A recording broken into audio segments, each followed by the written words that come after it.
Eu comecei minha parceria com a Carta Capital em fevereiro de 2019, ou seja, pouco mais de um ano atrás. E quando eu fiz o vídeo de apresentação aqui para a Carta, eu contei um pouco a minha trajetória, como é que eu me envolvi nessa briga com o Bolsonaro e com o bolsonarismo, contra essa ideologia nefasta que tomou conta do Brasil. Com muita gente, eu fui arrastado para isso. Não foi muito uma escolha. Comecei a analisar a trajetória desse deputado na época, que despontava como principal candidato nas eleições presidenciais. E ao ver as falas anteriores dele, aquilo que ele dizia, aquilo que ele representava, me parecia assombroso que uma grande parcela dos brasileiros estivesse disposta a votar nesse sujeito. Falas homofóbicas, falas racistas, defesa da ditadura, defesa do autoritarismo, defesa da tortura. Era inacreditável aquilo, era inacreditável. Então, boa parte do esforço que eu tenho empreendido é de compreender o que levou a população a escolher esse homem para ser presidente do Brasil. O que levou? Quais comportas foram abertas na mente dos brasileiros, no coração dos brasileiros também,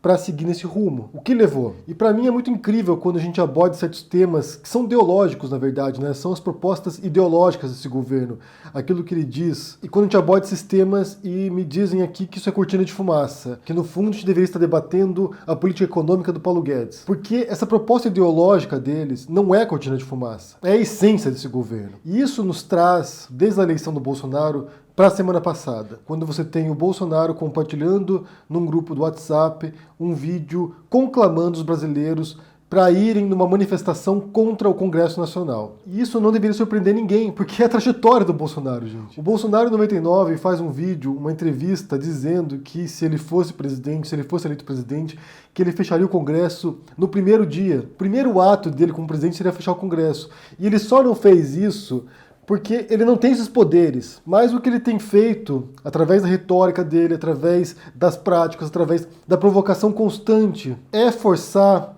as instituições, é criar no imaginário do brasileiro, do eleitorado dele, que é melhor sim você ter um governo repressivo, um governo autoritário, para destruir os inimigos do bolsonarismo, que são inimigos abstratos. Ninguém sabe muito bem quem são. Bem, você tem o PT, que de certo modo você tem ali algo que simboliza para o bolsonarismo todos os males da humanidade. Você tem o PT, você tem comunistas, você tem intelectuais, cientistas, professores, artistas. Você tem vários grupos jornalistas também, que ele sempre ataca. Você tem vários grupos que vão representando os males do Brasil, que é a esquerda infiltrada nas instituições, ocupando o imaginário cultural e intelectual do Brasil. As universidades, através dessa guerra cultural, vão dominando os brasileiros. Então, a guerra bolsonarista, antes de ser uma guerra econômica, é uma guerra ideológica, é uma guerra de costumes, é uma guerra intelectual, é uma guerra cultural, e isso parte, em grande medida, do ideólogo do Bolsonaro, que é o Olavo de Carvalho,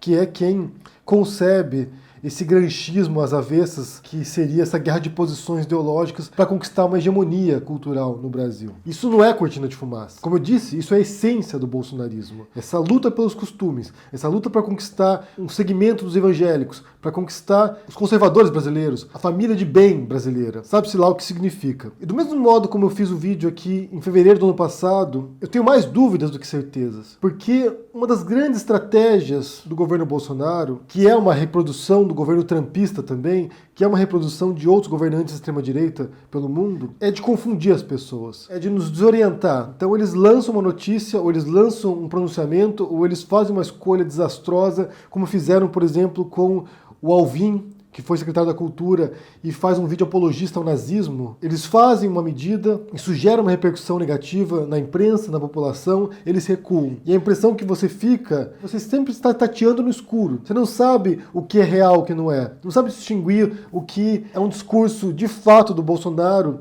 uma proposta real dele, ou é mera sandice dele. E eles fazem para confundir a gente, para desacreditar a imprensa. Uma fonte do governo passa uma notícia para a imprensa veicula isso e depois o governo nega. Isso vai lá e corrói a reputação da imprensa. E eles fazem isso de maneira sistemática, justamente para poder ir destruindo essas instituições e certas figuras que vão lá e criticam o governo. Fazem isso com a universidade. Você tem um ministro da educação que vai lá e critica professores universitários, critica a universidade, diz que fabricam drogas sintéticas na universidade, que tem plantação de maconha na universidade, que alunos ficam pelados, sabe? Eles inventam maluquices completas. Isso nos confunde, isso nos dá dúvidas, porque a gente nunca sabe muito bem ao certo para onde a gente está indo na crítica. Você pode estar atacando algo que realmente é um desvio, enquanto eles vão lá e fazem outra coisa. Aí sim uma cortina de fumaça. Mas eu repito aqui, a visão autoritária de mundo do Bolsonaro não é esse despiste. Não é. É o que ele gostaria de fazer. E a dúvida que surge quando você vê o presidente da República conclamando os brasileiros a irem a uma manifestação contra o Congresso é quem vai deter essa figura. Quem vai segurar esses impulsos? Será o Congresso? Que demonstra um grande receio em confrontar o Bolsonaro, e com razão, na verdade, porque você tem visto o Bolsonaro aparelhar o governo agora com militares, e certamente isso tem a intenção de intimidar o Congresso e a população brasileira. Você percebe que Rodrigo Maia e Davi Alcolumbre vão cheio de dedos na hora de criticar o Bolsonaro. Você percebe que o Supremo também está intimidado e também se expressa com receio sobre as falas e as posturas do presidente. Então quem vai controlar esse impulso? Muita gente cogitou que aquilo que ele fez a semana passada poderia levar a um processo de impeachment, assim como outros atos anteriores dele. O Bolsonaro tem uma coleção de atos dele que poderiam levar a um processo de impeachment, por quebra de decoro, mas quem vai tocar isso adiante? E mais do que isso, quais deputados vão comprar essa briga e vão votar para remover o presidente do cargo? Muita gente tem dito que essa manifestação agora de março será um termômetro para o Bolsonaro, até onde ele pode radicalizar, até onde ele pode seguir. Se houver uma grande adesão nessa manifestação, se muita gente for para lá, pedindo o fechamento do Congresso, por exemplo, isso pode sim animar o Bolsonaro a seguir adiante nas suas propostas de repressão. Isso pode motivá-lo.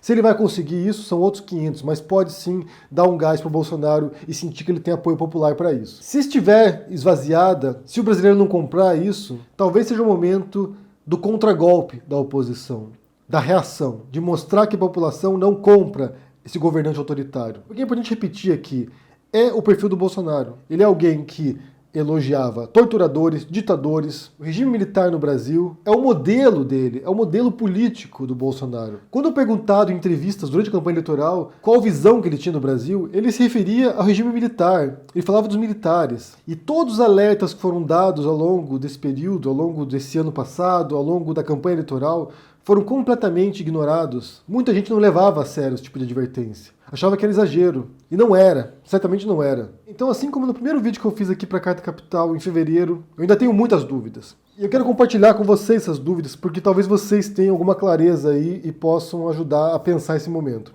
A primeira delas, se vocês pensam aí que o embate ideológico contra o Bolsonaro, se isso é cortina de fumaça. Como eu disse, eu penso que não é. Eu penso que é essencial, na verdade. Mas o que vocês pensam sobre isso? A segunda dúvida é como enfrentar esses despistes do Bolsonaro, esse modo como ele opera, jogando uma informação e recuando, tomando uma decisão e recuando, contratando alguém e demitindo. Como lidar com esse tipo de constante idas e vindas do governo para confundir as pessoas? Porque não me parece que isso é acidental.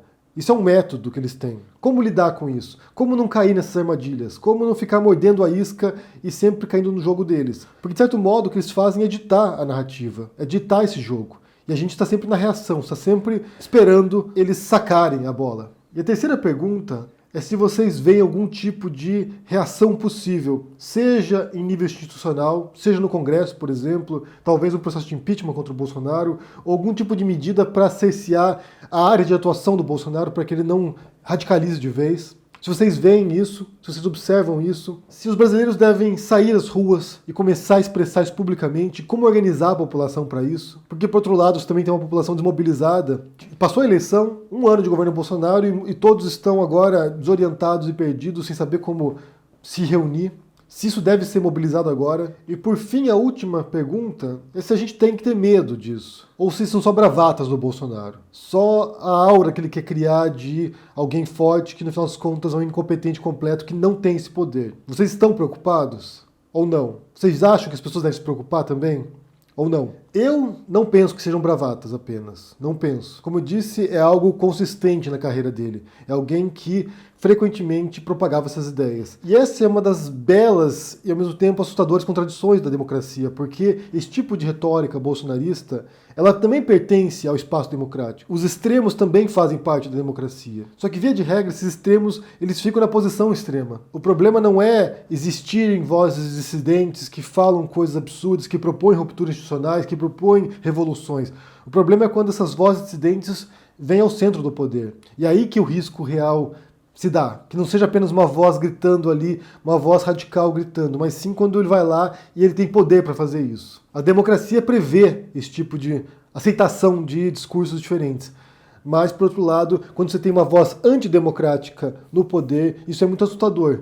Pela própria eleição, o brasileiro vai lá e escolhe alguém que pode destruir o sistema eleitoral que pôs a pessoa no poder. Então a pergunta, talvez a principal pergunta de todas, devemos nos preocupar? O que você acha aí? Me diga aí. Porque a gente tem pela frente ainda 3 anos de governo Bolsonaro. E muita coisa pode rolar. Está rolando um papo agora, a Janaína Pascoal lançando essa ideia de que o Bolsonaro já prepara a sucessão dele, talvez, na figura do Eduardo Bolsonaro. E se o Bolsonaro é um problema, o filho dele seria maior ainda. Porque esse sim é alguém que está completamente imerso no mundo ideológico do Olavo de Carvalho. Mas eu quero saber o que vocês pensam, sério, eu quero saber o que vocês pensam aí. Deixe no comentário aqui embaixo, deixe o joinha, assine o canal da Carta Capital.